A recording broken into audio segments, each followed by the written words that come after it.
সবাইকে আজকের এই মহতি মহামহোৎসবের অন্তর্গত তথা অন্তর্ভুক্ত আজকের এই মহতি অনুষ্ঠান এখানে উপস্থিত সকলকেই আমি আমার আন্তরিক আনন্দিত জয়গুরু জানাই এবং আমার প্রিয় পরম স্বয়ং পরম পিতা পরম দয়াল পরম প্রেমময় শ্রী শ্রী ঠাকুরেরই রাতুল শ্রীচরণতল প্রান্তে সবারই সপরিবার তথা সপারিপার্শ্বিক সর্বাঙ্গীন মঙ্গল ও ইষ্টোচ্ছল দীর্ঘায়ু জীবন প্রার্থনা করি। আজকে আমার এই সংক্ষিপ্ত বক্তব্য তথা ইষ্টালোচনা দু চার কথা শুরু করার চেষ্টা করব আমার প্রিয় পরমেরই কথা দিয়ে। আমার প্রিয় পরম স্বয়ং পরম পিতা পরম দয়াল পরম প্রেমময় শ্রী শ্রী ঠাকুর তার শ্রীমুখ নিঃসৃত মহাপবিত্রতম বাণী সংকলন প্রীতি বিনায়ক মহাপবিত্রতম গ্রন্থের এক জায়গায় তারই প্রদত্ত একখানি অমোঘ অমীয় অনন্য সাধারণ অত্যন্ত সুন্দর বাণী প্রদান করে তার সুদৃপ্ত সুদৃঢ় শ্রীকণ্ঠের উচ্চারণের ভঙ্গিতে আমাদের সকলের জন্য সবার উদ্দেশ্যে সবার তরেই বারংবার করে বিশেষভাবে বলে গেলেন যে তোমার যিনি ইষ্ট তোমার যিনি প্রিয় তিনি তোমাকে কেমনতর রূপে কতখানি ভালোবাসেন তা যদি সত্যি বুঝতে চাও, তোমার সারাটা জীবন দিয়ে বাস্তবিকভাবে প্রকৃত রূপেই যদি বুঝে তাকে উপভোগী করতে চাও, তবে আগে সর্বতোভাবে তুমি তাকে ভালোবাসো অহেতুক অনুদীপনা নিয়ে। কারণ তুমি যদি তাকে না ভালোবাসো তাহলে তার লাখ ভালোবাসাও তুমি কখনোই বুঝতে পারবে না, এমনকি বোঝার মতো অনুভূতি আসবে না, সেই বৃত্তি প্রবৃত্তি আসবে না। বাণী সংখ্যা 39। তাহলে শ্রী শ্রী ঠাকুর কি বলছেন? শ্রী শ্রী ঠাকুরের কথার অর্থই হচ্ছে আমি যদি বুঝতে চাই যে আমার ইষ্ট অর্থাৎ আমার ঠাকুর তিনি আমাকে কতখানি ভালোবাসেন বা আদৌ ভালোবাসেন কিনা। অনেকের মনের মধ্যেই দেখবেন অধিকাংশ সময় বেশিরভাগ ক্ষেত্রে আকছার এই প্রশ্নটা জাগে, এতকাল তো ঠাকুরকে মাথায় নিয়ে চলছি, তার আদর্শ মাথায় নিয়ে চলছি, ঠাকুরকে ধরে রয়েছি, কিন্তু ধরে হলোটা কি? ঠাকুরকে না হয় আমি ভালোবাসার চেষ্টা করছি, তিনি কি আদৌ আমায় ভালোবাসেন? এই যে তাকে ভালোবাসবো তিনি ভালোবাসছেন কিনা, তাকে যে আমি আমার অনুভূতিতে আনবো, তার জন্য শ্রী শ্রী ঠাকুর বললেন যে আগে আমার নিজেকে নিজের প্রস্তুত করতে হবে। সর্বপ্রথমে তথা সর্বাগ্রেই আমাকে আমার ডে টু ডে লাইফ বা রোজকার জীবন চলনায় চলার ক্ষেত্রে আমার প্রতি প্রত্যেকটি বাক্য কর্ম আচার আচরণ চাল চলন ও সুচরিত্র সুগঠিত করে তোলার মধ্য দিয়ে নিজেকে গড়ে তোলার মাধ্যমে আমাকে ওই পরম পিতার মনজ্ঞ চলনে চলায় সু অভ্যস্ত হয়ে উঠে তারই মনের মতন ওই সত্যিকারের খাঁটি বাস্তববাদী প্রকৃত খাঁটি ঠাকুরের মানুষ হয়ে উঠতে হবে। শুধু কথার কথা নয়, সতের সঙ্গ করা সেই প্রকৃত সৎসঙ্গী ব্যক্তিত্ব স্বরূপ আমাদের সকলকেই হয়ে উঠতে হবে। আর ওই তাকে ভালোবাসতে বাসতে অর্থাৎ ইষ্টকে জীবনে মুখ্য করে তুলে নিঃশর্তে নিঃস্বার্থে নিখাদ রূপে তাকে খুব ভালোবাসতে বাসতে আমার আপনার আমাদের প্রতি প্রত্যেকের অন্তরের অন্তঃস্থলের সেই অন্তর্নিহিত সুপ্ত ঠাকুরত্ব বোধ তথা ঐশ্বরিক বোধ জেগে উঠবে। আর সেই বোধ সেই অনুভূতিকে চিরজাগরুক চিরজাগরিত তথা চিরবিকশিত করে তোলবার জন্যই আজকে পরম পিতার যিনি রেত ধারা তার রেতবাহী উত্তরসূরি পরম পিতার চতুর্থ পুরুষ আমাদের সবার হৃদয়ের অধীশ্বর সকলের প্রাণাধিক প্রিয় আমাদের বর্তমান পরম পূজ্যপাদ শ্রী শ্রী আচার্যদের দাদা, তিনি দেখুন একেবারে সপরিবার এই 100 দিনের ঐতিহাসিক ভারত পরিক্রমায় বেরিয়ে পড়েছেন। দিক বিদিকে তিনি পরিদর্শন ও পরিভ্রমণ করে বেড়াচ্ছেন। আর আমাদের সবার জন্য যত কথা যত কিছু কথা তিনি বলছেন তার শ্রীকণ্ঠ হতে শ্রীমুখ হতে ওই অবিরাম ধারায় নির্গত তথা নিঃসৃত যে অমোঘমীয় বাণীগুলি কথাগুলি এখন আর আমাদের কারোরই অজানা নয়, কারোর দৃষ্টির অন্তরালে অগোচরে বা গোপনে নেই। কারণ সোশ্যাল মিডিয়ার দৌলতে সমস্তটা রাতারাতি ভাইরাল হয়ে যাচ্ছে। আমাদের বর্তমান পরম পূজ্যপাদ শ্রী শ্রী আচার্যদের দাদা তিনি যত কিছু যা কিছু বলছেন না, তার জিস্ট বা সার কথা, তার মূল কথা তথা সর্বপ্রধান মূল উপজীব্য বিষয় এটাই, তিনি বলছেন আপনাদের জীবনগুলোকে আপনারা একেবারে ঠাকুরে ঠাকুরে ঠাকুরময় করে তোলেন, ইষ্টে ইষ্টে ইষ্টময় হয়ে ওঠেন, জীবনগুলোকে ইষ্টানুরাগে রঞ্জিত পরিপূর্ণ করে তোলেন। তাহলে তিনি আজকে কেন বলছেন জীবনগুলোকে ঠাকুরে ঠাকুরে ঠাকুরময় করে তুলতে হবে? কেন শ্রী শ্রী ঠাকুর বলে গিয়েছিলেন যে দীক্ষা কথার অর্থই হচ্ছে দক্ষতা অর্জন করা, দীক্ষা নিয়ে নিয়ম মতো চললে তবে হয় উন্নত। পুনরায় শ্রী শ্রী ঠাকুর বললেন না যে দীক্ষা কথার অর্থই হচ্ছে নিষ্ঠা আকুতির সহিত যার অনুশীলনের ভিতর দিয়ে মানুষ সব দিক দিয়ে দক্ষ হয়ে ওঠে, সর্বত ভাষাগতভাবে দক্ষ হওয়াই দীক্ষার মৌলিক উদ্দেশ্য, উন্নতির কৃষ্টিতন্ত্র। তার মানেই শ্রী শ্রী ঠাকুর বললেন দীক্ষা মানে আর কিচ্ছু না, only practice, practice and practice, because practice makes a man perfect. তাহলে আমাদের ঘরে ঘরে ওই ইষ্ট চর্চাগুলো কেন চালিয়ে দিতে হবে? কেন আজকে জীবনগুলোকে ঠাকুরে ঠাকুরে ঠাকুরময়, ইষ্টে ইষ্টে ইষ্টময় করে তুলতে হবে? এই যে আজকে আমরা ডিপি ওয়ার্ক করতে বেরোচ্ছি না, বহু জায়গায় গেছি, বিভিন্ন বাড়িতে গিয়ে দেখেছি অনেকের মনে এটা প্রশ্ন, অনেকে আমাদের কাছে জানতে চেয়েছেন, জিজ্ঞাসা করেছেন যে ঠাকুরকে ধরবো কেন, দীক্ষাটা নেব কেন, জীবনে সদ্গুরু ধরার প্রয়োজনীয়তা কোথায় বা কি কারণে তাকে গ্রহণ করব? দীক্ষা না নিয়েও তো জীবনটা ভালোই কাটছে, বহাল তবিয়তে আছি, দিব্য চলে যাচ্ছে, তাহলে ঠাকুরকে ধরবো কেন? এই যে তাকে ধরবো কেন, সেই প্রশ্নের প্রতি উত্তর দিতে গিয়ে একটি অতি সংক্ষিপ্ত বাস্তবিক যাজনমূলক জীবনীয় ঘটনার কথা ভীষণভাবে মনে পড়ে যাচ্ছে, ছোট্টভাবেই উল্লেখ করব।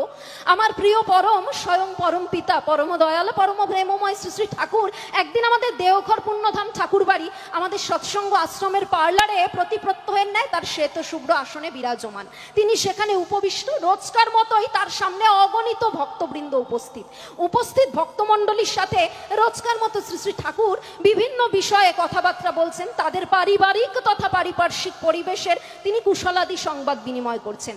এমন সময় পার্লারে শ্রী শ্রী ঠাকুর সমীপে এসে উপস্থিত হলেন পরম পিতার জ্যেষ্ঠ আত্মজ, তার আদরের বড় খোকা আমাদের পরম পূজ্যপাদ শ্রী শ্রী পিতৃদেব। শ্রী শ্রী বরদা পার্লারের ভিতরে প্রবেশ করেই দেখলেন শ্রী শ্রী ঠাকুরের ঠিক সামনেটায় বসে রয়েছেন তৎকালীন সময়ে শ্রী শ্রী ঠাকুরের একজন একনিষ্ঠ কর্মী, তার পরম প্রিয় শিষ্য তথা ভক্ত, আমাদের ওই সৎসঙ্গ আশ্রমেই থাকেন আশ্রমিক বাসী শ্রদ্ধেয় সৎসঙ্গী গুরু ভাই মনোহর মিস্ত্রি দাদা, যিনি তার পেশাগতভাবে বা জীবিকা সূত্রে একজন কাঠ মিস্ত্রি ছিলেন, কাঠের আসবাবপত্র বিনির্মাণের কাজ করতেন। তা শ্রদ্ধেয় মনোহর দাকে ঠিক সামনেটায় বসে থাকতে দেখে পরম পূজ্যপাদ শ্রী শ্রী বরদা তার উদ্দেশ্যে তৎক্ষণাৎ বলে উঠলেন, হ্যাঁ রে মনোহর, তোরে একটা কাম দিমু, তুই কি করবার পারিস? শ্রদ্ধেয় মনোহরদা বলছেন, আজ্ঞে বরদা, আপনি আদেশ করেন, আপনি আদেশ করলেই পারি। শ্রী শ্রী বরদা বললেন, আমার দীর্ঘদিনের সুপ্ত ইচ্ছা শ্রী শ্রী ঠাকুরের বসবার জন্য, তার আরাম করবার জন্য আমি একটা কাঠের আরাম কেদারা মানে কাঠের চেয়ার আমি সেটা নির্মাণ করে দেব, তা তুই কি সেটা প্রস্তুত করতে পারিস? শ্রদ্ধেয় মনোহরদা বলছেন, শ্রী শ্রী ঠাকুর আদেশ করলে আর আপনি অনুমতি দিলেই পারি, অসম্ভব সম্ভব করতে পারি, অসাধ্য সাধন হবে।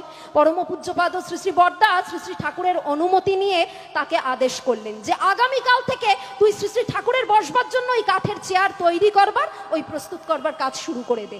যথারীতি আগামীকাল সকাল থেকে শ্রদ্ধেয় মনোহরদা পার্লারের অদূরে বসে ঠুক ঠুক ঠুক ঠুক করে সারা দিন ধরে ওই কাঠের চেয়ার তৈরি করার কাজ করে চলেছেন। আর পার্লারে অদূর থেকে আমার পরম পিতা অপলক দৃষ্টিতে মন্ত্রমুগ্ধের মতন সেদিকে চেয়ে রয়েছেন। যেদিন এই কাঠের চেয়ার প্রস্তুত করার কাজ শেষ হলো, শ্রদ্ধেয় মনোহরদা সেদিন পার্লারে এসে শ্রী শ্রী ঠাকুরের কাছে নিবেদন করলেন। শ্রী শ্রী ঠাকুর বললেন, এখন তুই একটা কাজ কর, এই সন্ধ্যাবেলা ওই কাঠের চেয়ারখানা নিয়ে গিয়ে বড় খোকার ঘরের বাইরে যে উঁচু শ্বেত পাথরের বাঁধানো বারান্দাটা আছে ওখানে রেখে দিয়ায়। আগামীকাল অতি প্রত্যুষে প্রাতঃকালীন বিনতি প্রার্থনার সমাপনান্তে আমি তোকে সাথে করে নিয়ে গিয়ে ওই কাঠের চেয়ারটা দেখব, তুই কিন্তু অতি অবশ্যই আমার সঙ্গে থাকিস। শ্রদ্ধেয় মনোহরদা যথাজ্ঞা বলে চলে গেলেন এবং যথারীতি শ্রী শ্রী ঠাকুর যা বলেছেন সেই কাজই করলেন। আগামীকাল অতি প্রত্যুষে যথারীতি শ্রী শ্রী ঠাকুর যখন শ্রদ্ধেয় মনোহরদাকে সাথে করে নিয়ে ওই কাঠের চেয়ারখানা দেখতে গেছেন, তিনি একদম টপ টু বটম মাথা থেকে পা পর্যন্ত চেয়ারটা খুঁটিয়ে খুঁটিয়ে অবজার্ভ করছেন। দীর্ঘক্ষণ ধরে পর্যবেক্ষণ করবার পরে শ্রী শ্রী ঠাকুর মনোহরদার দিকে তাকিয়ে বলে উঠলেন, ওই বাদিকের পায়াটা যেন একটু লড়বড় করে, ভাঙবো নাকি? বসলে কি ওটা ভাঙবো? শ্রদ্ধেয় মনোহরদা বলছেন, আগে না ঠাকুর, ভাঙবো না। হয়েছে কি, ওই বসার জায়গাটার সাথে বাদিকের পায়াটার ছোট্ট একটা গ্যাপ আছে, আপনি চিন্তা করবেন না, আমি পরে জোরাতালি দিয়া দিমুনে। যেই মুহূর্তে শ্রদ্ধেয় মনোহরদা এই কথা বলেছেন, পরম পিতা বড় বড় করে গোল গোল করে চোখ পাকিয়ে তার দিকে চেয়ে রয়েছেন। তারপর বলে উঠলেন, কি করবি কইলি, কি করবি? শ্রদ্ধেয় মনোহরদা পুনরায় বললেন, আগে পরে জোরাতালি দিয়া দিমুনে। শ্রী শ্রী ঠাকুর তখন মুচকি মুচকি হাসছেন। আমার পরম পিতার দিব্য মুখমণ্ডলে ঈষৎ দিব্য হাসি। হাসতে হাসতে বললেন, জোড়া তালি দিবি মানে গোজামিল দিবি, কিন্তু শোনো মনি, আমি কই কি ওই কাঠের পাটাতনে তো গোজামিল দিবা, কিন্তু তার তুলনায় 1000 গুণ বেশি গোজামিল যে চরিত্রের মধ্যে ঢুকবে হেইটা মেরামত করবা কেমনে। আজকের যুগে দাঁড়িয়ে দেখুন আমাদের সবার চরিত্রে ওই গোজামিলটা চারিয়ে গেছে। প্রত্যেকটা পরিবারের মধ্যে আমাদের নিজেদের অজান্তে, নিজেদের অজ্ঞাতসারে অচিরেই কখন গোজামিল ঢুকে গেছে। আর ওই গোজামিল গুলোকে এখন আমাদের মেরামত করতে হবে। ওই রিপেয়ার বা মেরামত করবার জন্য, ওই ড্যামেজ কন্ট্রোল করবার জন্য আজকের যুগ পরিস্থিতিতে দাঁড়িয়ে ঠাকুরকে ধরতে হবে। এখানেই সদ্গুরুর সৎ নামে সৎ দীক্ষা গ্রহণ করবার গুরুত্ব, তাৎপর্য, প্রয়োজনীয়তা ও প্রাসঙ্গিকতা। আর আজকে সেই কারণেই ডিপি ওয়ার্ক আমাদের ধরিয়ে দিলেন আমাদের বর্তমান পরম পূজ্যপাদ শ্রী শ্রী আচার্যদেব দাদা এবং পরম পিতার পঞ্চম পুরুষ, আমার আপনার আমাদের সবার অতীব প্রিয়, আমাদের পরম প্রিয় পূজনীয় অবিন দাদা। আমাদের নাকতলা অঞ্চলে আমরা প্রচুর ডিপি ওয়ার্কের কাজ করেছি। এই ডিপি ওয়ার্কের কাজ করতে গিয়ে আমরা একটা বিষয় ভীষণভাবে লক্ষ্য করেছি। সেটা কি জানেন তো? আমরা যে বাড়িতে বাড়িতে গেছি না, মানুষের কিন্তু আর্থিক সচ্ছলতার অভাব নেই। আজকে যে আমরা এখানে যতগুলি মানুষ বসে আছি, কারোর জীবনেই কিন্তু আর্থিক সচ্ছলতার অভাব নেই। পরম পিতার দয়ায় মাথার উপরে ছাদ রয়েছে, আর কিছু না হোক আমরা ডাল ভাত খেয়ে ভালো আছি। আমরা আমাদের পরিবার নিয়ে মোটামুটি ভালোভাবে বেঁচে পড়তে রয়েছি।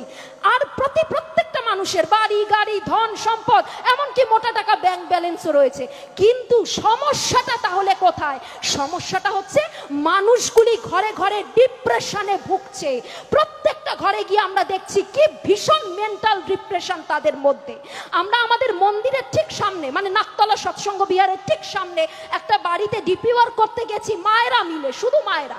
গিয়ে দেখছি সেই বাড়িতে শুধু 2 স্বামী স্ত্রী থাকেন, দুজনেই অত্যন্ত বয়স্ক, বার্ধক্যজনিত সমস্যা ও মনোকষ্টে ভুগছেন।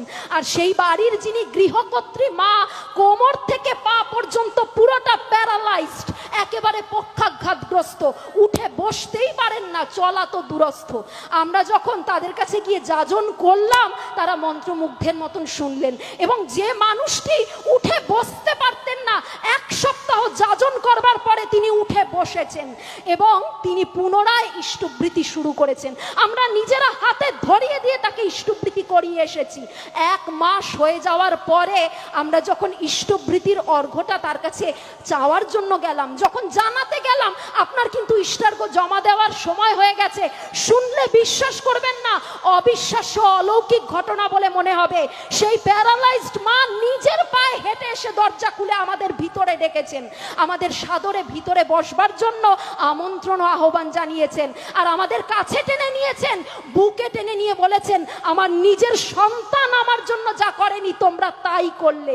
আমি ইষ্টহারা, মঙ্গলহারা হয়ে পড়েছিলাম, ঠাকুরের থেকে বিচ্ছিন্ন হয়ে গিয়েছিলাম। আমার ঠাকুরকে তোমরা পুনরায় আমার কাছে ফিরিয়ে দিলে, তাকে আবার আমার কাছে ফিরিয়ে দিয়েছ, জন্ম জন্মান্তরেও এই ঋণ পরিশোধ করবার মতন নয়। যখন এই ঘটনাটা আমরা আচার্যদেবের কাছে গিয়ে নিবেদন করলাম, পূজনীয় অবিন দাদাকে বললাম, অবিন দাদা অত্যন্ত খুশি হয়ে বললেন, এই মানুষগুলোকে বাঁচানোর জন্যই তো ডিপি ওয়ার্ক দিলাম রে, আর তো কিছু নয়। এই মানুষগুলো ঘরে ঘরে মরে বেঁচে আছে, মরে বেঁচে আছে। শুধু তারা প্রতীক্ষায় রয়েছে কবে ঠাকুরের কোনো বার্তাবাহী লোক আসবে, একটু বাঁচা বাড়ার পথ দেখাবে, একটু আলো মঙ্গলের পথ প্রদর্শন করবে। তার জন্যই তো ডিপি ওয়ার্ক দিলাম। আজকে আমরা ঘরে ঘরে এই বাঁচার বার্তা নিয়ে যাচ্ছি, এই প্রেমের বার্তা, ইষ্টের প্রেমের বার্তা, আচার্যদেবের প্রেমের মিষ্টি মধুর বার্তা নিয়ে যাচ্ছি, যাতে মানুষগুলো ওই বিইং অ্যান্ড বিকামিং অর্থাৎ বাঁচা বাড়া তথা জীবন বৃদ্ধির পথে ক্রমশ একটু একটু করে অগ্রসর ধাবিত হতে পারে, সেদিকে যাতে এগোতে পারে। আর তাহলেই কিন্তু আজকের এই যে 21st সেঞ্চুরি, এই 21বিংশ শতাব্দীর এই ঘোরতর কলি যুগের যিনি সর্বশেষ কল্কিরূপী অবতারী মহাপুরুষ, আমার আপনার আমাদের সকলের প্রিয় পরম, স্বয়ং পরম পিতা, পরম দয়াল, পরম প্রেমময় প্রেমময় যুগ পুরুষোত্তম শ্রী শ্রী ঠাকুর অনুকূল চন্দ্র, তার আশার সার্থকতা রয়েছে। তবে তার আশা সার্থক হবে যদি আমরা সঠিকভাবে বাঁচতে পারি। ঠাকুরের এটাই ইডিওলজি, এটাই তার জীবন দর্শন তথা মতাদর্শ, মানুষকে নিয়ে চলা, মানুষকে ভালোভাবে বাঁচতে সেই পথে এগিয়ে দেওয়া। সুতরাং আমরা আরো থেকে আরোতর রূপে তার হয়ে উঠব। পরম পিতা প্রদত্ত প্রত্যেকটি কথা, তার আদেশ নির্দেশ অমোঘমীয় বাণী, আসুন জীবন দিয়ে পুঙ্খানুপুঙ্খ রূপে পরিপালন পরিপূরণ তথা প্রতিপালন করে চলি। আর কিছু না হোক, অন্তত পক্ষে সৎসঙ্গী হিসাবে আমরা নিত্যদিন উপযুক্ত প্রকারে ওই নাম ধ্যান পরায়ণ তথা ইষ্টবৃত্তি পরায়ণ হয়ে চলব। এবং সর্বশেষে তথা সর্বোপরি যে বিষয়টা আসছে তা হলো পুঙ্খানুপুঙ্খ রূপে ইষ্ট নির্দেশ তথা আচার্য নির্দেশ প্রতিপালন করে চলা। কারণ আমরা সকলেই তো শিখেছি যে ইষ্ট লাগি কর্ম করা সেই তো হলো পুণ্যে ভরা। উষা নিশায় মন্ত্র সাধন চলাফেরায় জপ, যথাসময় ইষ্ট নির্দেশ মূর্ত করাই তপ। পুনরায় শ্রী শ্রী ঠাকুর বললেন, কৃপা কথার অর্থই হচ্ছে করে পাওয়া। কারণ ওই কৃপা শব্দটা এসেছে ক্রিয়া ধাতু থেকে, তাই করাই পাওয়ার জননী। ধরো করো হও পাও, না করে যে পেতে চায় দুঃখ তার পিছে ধায়। সুতরাং আমরা সবাই খুব ভালোভাবে জানি যে এখন আমাদের সামনে সৎসঙ্গী হিসাবে সর্বপ্রধান ইষ্ট নির্দেশ তথা আচার্য নির্দেশ ডিপি ওয়ার্ক তো রয়েছে, কিন্তু অতি সম্প্রতি আমাদের পরম পিতার পঞ্চম পুরুষ, আমাদের পরম প্রিয় পূজনীয় অবিন দাদা সব মন্দিরে মন্দিরে একটা বার্তা পাঠিয়েছেন। অতি সম্প্রতি তিনি এই নির্দেশ পাঠিয়েছেন। আমরা আমাদের মন্দির নাকতলা সৎসঙ্গ বিহার থেকে যা জেনেছি যে আচার্যদেব এখন চাইছেন আমরা একটু দীক্ষা কার্যক্রমে মন দিই। কারণ তিনি বলছেন চতুর্দিকে একটা ডিপি ওয়ার্ক রব উঠেছে, খুব ভালো কথা। আমরা অনেক ডিপি ওয়ার্কের কাজ যে যার সাধ্য মতন করে চলছি। অদূর ভবিষ্যতেও আরো দ্রুত থেকে দ্রুততর গতিতে এই ডিপি ওয়ার্কের কাজকে সর্বাঙ্গ সুন্দর রূপে সুসফলভাবে আমরা সুসমাধা তথা সুসম্পন্ন করব। কিন্তু ডিপি ওয়ার্ক করতে গিয়ে কোথাও না কোথাও দীক্ষা কার্যক্রমে একটু ঢিলেমি পড়ে যাচ্ছে, এমনটা যেন না হয়। কারণ শ্রী ঠাকুর বললেন না, আশীর্বাদ কথার অর্থই হচ্ছে অনুশাসনবাদ। সুতরাং তার অনুশাসন মেনে আমাদের চেষ্টা করতে হবে যেন প্রতি প্রত্যহ অন্তত পক্ষে একটা করে মানুষের পুষ্পাঞ্জলি, সেই ভক্তি অর্ঘ্য তথা ভক্তি নৈবেদ্য আমি আমার পরম পিতার রাতুল শ্রীচরণতল প্রান্তে নিবেদন ও পরিবেশন করে চলতে পারি। আর আচার্যদেব বললেন যে এখন আমাদের সৎসঙ্গী হিসাবে টার্গেট বা লক্ষ্য কি জানেন? আর কোয়ান্টিটি নয়, বরং কোয়ালিটি সমন্বিত দীক্ষা কার্যক্রমে মনোনিবেশ তথা মনোসংযোগ করে চলা। কারণ সংখ্যার রেকর্ড আমরা অনেক করেছি, পরবর্তী সময় দেখা গেছে মানুষগুলি ইষ্টহারা মঙ্গলহারা হয়ে পড়েছে। ইষ্টবৃত্তি চিরতরে পরিত্যাগ করে ঠাকুরের থেকে সারা জীবনের মতো বিচ্ছিন্ন বিক্ষিপ্ত হয়ে গেছে। এমনটা যেন অদূর ভবিষ্যতে আর কখনো না হয়, আমরা সেইভাবে মানুষকে যাজন করব আর কোয়ালিটি সমন্বিত দীক্ষা কার্যক্রমে বিশেষভাবে মনোযোগ দেব। আর তাহলেই অদূর ভবিষ্যতে দেখা যাবে ওই ডিপি ওয়ার্ক আর দীক্ষা কার্যক্রম একে অপরের পরিপূরক স্বরূপ হয়ে উঠেছে। একেবারে সবশেষে আমি একদম একটা ছোট্ট ঘটনার কথা উল্লেখ করে শেষ করে দেব। আমার প্রিয় স্বয়ং পরম পিতা পরম দয়াল পরম প্রেমময় শ্রী শ্রী ঠাকুর, তিনি যখন একদিন আমাদের দেওঘর পুণ্যধাম ঠাকুরবাড়ি আমাদের সৎসঙ্গ আশ্রমের পার্লারে প্রতি প্রত্যহের ন্যায় তার শ্বেত শুভ্র আসনে সেখানে বিরাজমান তথা উপবিষ্ট, তার রোজকার মতো এই বিভিন্ন বিষয়ে তার সকলের সাথে কথোপকথন তথা আলাপ আলোচনা প্রসঙ্গ চলছে। হঠাৎ করে সাত সকালে আশ্রমিকবাসী একদল ইষ্টপ্রাণ শ্রদ্ধেয় দাদা ও ইষ্টপ্রাণা শ্রদ্ধেয়া ভক্তিমতী মায়েরা তারা জোটবদ্ধভাবে ঠাকুরের কাছে এসেছেন। তাদের কিছু অভিযোগ বা নালিশ রয়েছে। ঠাকুর বললেন, সাত সকালে কি অভিযোগ কি নালিশ কও শুনি। সবাই তখন বলছে, ঠাকুর আমাদের এই আশ্রমে একটা বেড়ালের খুব উপদ্রব শুরু হয়েছে। বেড়ালটা এত উৎপাত করছে না যে তার জ্বালায় এই আশ্রমে টেকা যাচ্ছে না। কখনো ওর ঘরে ঢুকে গিয়ে দুধের বাটিতে মুখ দিচ্ছে, কখনো আরেকজনের ঘরে ঢুকে যাচ্ছে, কখনো কারোর বাড়ির সাজানো বাগান চাষের জমি দৌড়ি লাফালাফি ছোটাছুটি করে একেবারে লন্ডভন্ড করে দিচ্ছে। তা ঠাকুর বেড়ালটাকে তো এবার পার করা লাগে। পার করা মানে আমরা জানি এই সময় এই বিষয়টা এক সময় ছিল যে কোনো কুকুর বা বেড়ালের বাচ্চা খুব উপদ্রব বা উৎপাত করলে তাকে এমন একটা জায়গায় গিয়ে ছেড়ে দিয়ে আসা হতো যাতে সে আর তার পুরনো বাসস্থানে কখনোই ফিরে না আসতে পারে। তা যখন শ্রী শ্রী ঠাকুরের কাছে এই নিবেদনটা করা হলো, ঠাকুর তখন মুচকি মুচকি হাসছেন। কেন হাসছেন? কারণ যার বিরুদ্ধে এত অভিযোগ তথা নালিশ সেই বেড়ালটা আর অন্য কারোর বেড়াল নয়, একেবারে যুগ পুরুষোত্তম লীলা সঙ্গিনী আমাদের পরমারাধ্যা জগজ্জননী শ্রী শ্রী বড়মার পোষ্য বেড়াল, বড়মার নিজের পালিত বেড়াল। তার সম্বন্ধে নালিশ এসেছে ঠাকুরের কাছে। ঠাকুর হাসতে হাসতে বলে উঠলেন, বেড়ালটা কার বেড়াল জানা আছে তো? মানে একেবারে হোম মিনিস্টারের বেড়াল। পরম পিতাও সেখানে অপারগ অক্ষম। সবাই তখন হাসতে হাসতে বলছে, আগে জানি ঠাকুর বড়মার পোষা বেড়াল, কিন্তু কিছু একটা করা লাগে। আপনি বলেন এই সমস্যা সমাধানের পথ কি? না হলে এই আশ্রমে হয় বেড়াল থাকবে নয় মানুষ থাকবে, আমরা আর পাচ্ছি না। শ্রী শ্রী ঠাকুর বললেন, একটাই সমাধানের পথ। কি পথ? বেড়ালটার গলায় ঘন্টা বাঁধতে হবে, তাহলে গুটি গুটি পায়ে যেখানে যাবে ওই ঘন্টার আওয়াজে সবাই সজাগ ও সচেতন হয়ে যাবে, যে যার বাড়ির জিনিসপত্র সুন্দরভাবে আগলাতে পারবে। সবাই বলছে, বলেন কি ঠাকুর, ও বেড়াল যা দুষ্টু, ওকে তো বাগেই আনা যায় না, কাবুই করা যায় না, ঘন্টাটা বাঁধবো কি করে? আর একটু আদর করে জাপটে ধরলেই এমন টেটে করে চিৎকার জুড়ে দেয় যে স্বয়ং শ্রী শ্রী বড়মা একেবারে সশরীরে চলে আসেন ওকে উদ্ধার করতে। আর বড়মার পিছু পিছু ও বীর দর্পে এগিয়ে চলে, যেন অভয় পদে শরণ নিয়েছে। শ্রী শ্রী ঠাকুর বললেন, তোরা লেগে থাক না, লেগে থাকলে পারবি, অসম্ভব সম্ভব হবে, অসাধ্য সাধন হবে। এ তো সামান্য একটা ঘন্টা বাঁধা। সত্যি সত্যি মাত্র 1 থেকে 1.5 মাসের মধ্যে বেড়ালটাকে কাবু করে তার গলায় ঘন্টাটা বেঁধে দেওয়া সম্ভব হলো। তখন যাবতীয় সমস্যার চিরতরে সমাধান হয়ে গেল। আপাত দৃষ্টিতে খুব সামান্য ছোট্ট একটা ঘটনা, কিন্তু তার মধ্যে দিয়ে শিক্ষা কি পেলাম? ঠাকুর বলছেন, নিষ্ঠা কথার অর্থ নিঃশেষে লেগে থাকা। আমরা যদি লেগে থাকি আমরাও পারবো, সব করতে পারবো। তাই আসুন আমরা একটু সদিচ্ছা সহকারে, একটু নিষ্ঠা, প্রেম, প্রীতি, ভক্তি ও গভীর থেকে গভীরতর ভালোবাসা সহকারে এই ইষ্টকর্ম তথা ইষ্টকার্যে যোগযুক্ত হই।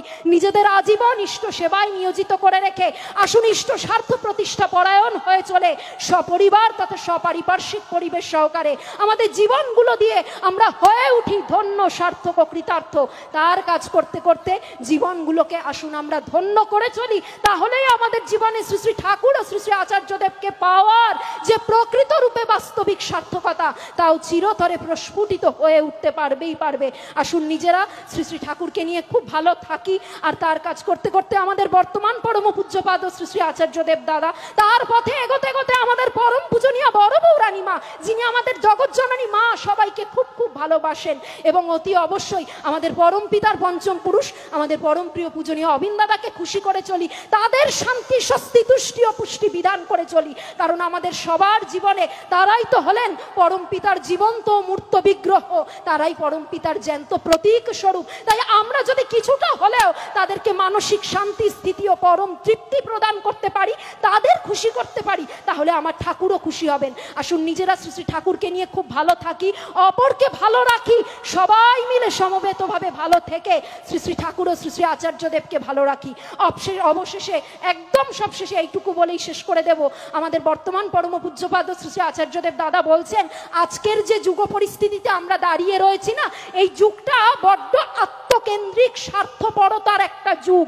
মানুষ শুধু নিজেরটুকু ভাবে, তার বাইরে ভাবতে জানে না। নিজের পরিবারের ভালো থাকার কথা ভাবে, তার বাইরে ভাবতে পারে না। হয়তো আমার পাশের বাড়ির লোকটার নামই আমি জানি না, তার ভালো মন্দের খবর রাখা তো দূরস্থ। তাই তিনি বললেন, সবাইকে সমবেতভাবে নিয়ে চলেন, সৎসঙ্গ করেন, মাতৃ সম্মেলন করেন, মহতি মহামহোৎসব যা কিছু করেন না কেন, সবাইকে সাথে করে নিয়ে করবেন, সবাইকে সাথে করে নিয়ে চলবেন। আমরা সৎসঙ্গীরা না হয় আজকের যুগ পরিস্থিতিতে দাঁড়িয়ে অন্যদের থেকে একটুখানি ব্যতিক্রমী হলাম। মানুষ নিজের পরিবারের সুখ স্বাচ্ছন্দ্যের সংকীর্ণতার গণ্ডির মধ্যে আবদ্ধ। আমরা সৎসঙ্গীরা না হয় তার থেকে একটু ব্যতিক্রমী হলাম। আমরা সমগ্র সমাজ, জাতি, দেশ তথা রাষ্ট্রের বুকে আমরা ইষ্টের বার্তা, আচার্যদেবের প্রেমের মিষ্টি মধুর বার্তা বিতরণ করব এবং সর্বোপরি আমার প্রিয়কে বিতরণ করে বেড়াবো। তাহলে নিজেও ভালো থাকা যাবে, অপরকেও ভালো রাখা যাবে, সবাই মিলে খুব খুব ভালো থাকা যাবে। তাই শ্রী শ্রী ঠাকুর বলছেন না, ভাবছো বসে চলবে কিসে, তুমি ভাববার কে, ভাববার যিনি ভাবছেন তিনি, তুমি ভাবো তাকে। ঝড় ঝঞ্ঝা যতই আসুক মনে রাখিস জোর, মাথায় আছেন দয়াল ঠাকুর, ভাবনা কিরে তোর। ঘর সংসার যাই না করিস, থাকবি ইষ্টে রত, সব কাজেতে পাবি বল মাতাল হাতির মতো। জীবন থেকে সব চিন্তা ভাবনা, যাবতীয় দুর্ভাবনা ও দুর্ভোগ চিরতরে কেটে যাবে। আসুন আমরা শ্রী শ্রী ঠাকুরের মানুষ নিজেরা হয়ে উঠি, অপরকে তার মানুষ করে তুলে এই মহান জীবন সাধনা তথা জীবন ব্রতে ব্রতী হয়ে আরো থেকে আরো তর রূপে সমবেত ভাবে ওই ইষ্ট পথের পানে তথা ইষ্ট লক্ষ্যের পানেই পুনরায় পুনরুদ্দীপ্ত পুনরুজ্জীবিত হয়ে চলি। আর আজকের এই মহতি মহামহোৎসবের প্রাঙ্গণে দাঁড়িয়ে আসুন আমরা আমাদের সকলের প্রিয় পরম স্বয়ং পরম পিতা পরম দয়াল পরম প্রেমময় শ্রী শ্রী ঠাকুরের ভাষাতে, তার উদ্দেশ্যেই সকল সৎসঙ্গী গুরু ভাই বোনেরা মিলে সমবেত ভাবে ওই সুদৃপ্ত সুদৃঢ় শ্রীকণ্ঠের উচ্চারণের ভঙ্গিতে এক বাক্যে এক ভাষায় এক স্বরে ভীষণ ভাবে বলে উঠিছে, প্রশ্ন আমার অস্তে যাউক রহুক যুক্তি সরে, তোমার ব্রত করব পালন মরণ স্তব্ধ করে। দিন দয়াময় ডাকছে রে ওই এখনো তুই ওঠরে জেগে, জীবন ব্রতে ব্রতী হয়ে ইষ্ট পথে চল রে বেগে। তোমার তৃপ্তি স্বস্তি পোষণ বিশ্বে তোমার জয়গান, তাই যেন হয় সাধনা আমার, তাই হোক আমার অভিযান। বাধার কথা শুনিস না তুই ইষ্ট পানে চল, শতেক অভাব মোচন হবে বাড়বে বুকে বল।